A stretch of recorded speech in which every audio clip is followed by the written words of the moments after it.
कभी कभी मेरे दिल में ख्याल आता है कि जिंदगी तेरी जुल्फों की नरम छाँव में गुजरने पाती तो शादाब हो भी सकती थी।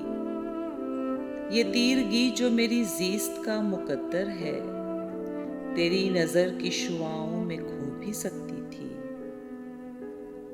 अजब न था कि मैं बेगानाए अलम होकर तेरे जमाल की रानाइयों में खो रहता। तेरा गुदाज बदन, तेरी नीमबाज आंखें, इन्हीं हसीन फसानों में महव हो रहता। पुकारती जो मुझे तलखियां जमाने की, तेरे लबों से हलावत के घूंट पी लेता। हयात चीखती फिरती बरहना सर और मैं घनेरी जुल्फों के साए में छुप के जी लेता।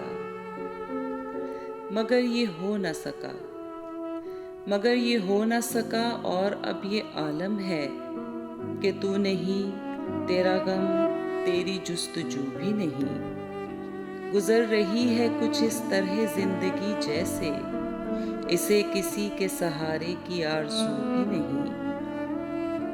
जमाने भर के दुखों को लगा चुका हूँ गले, गुजर रहा हूँ कुछ अनजानी राह गुजारों से। मुहीब साए मेरी समत बढ़ते आते हैं, हयात मौत के पुरहोल हारजारों से। न कोई जादाए मंजिल, न रोशनी का सुराग, भटक रही है खलाओं में जिंदगी मेरी। इन्हीं खलाओं में रह जाऊंगा कभी खोकर। मैं जानता हूँ मेरी हमनफस, मगर यूं ही कभी कभी मेरे दिल में ख्याल आता है, कभी कभी मेरे दिल में ख्याल आता है।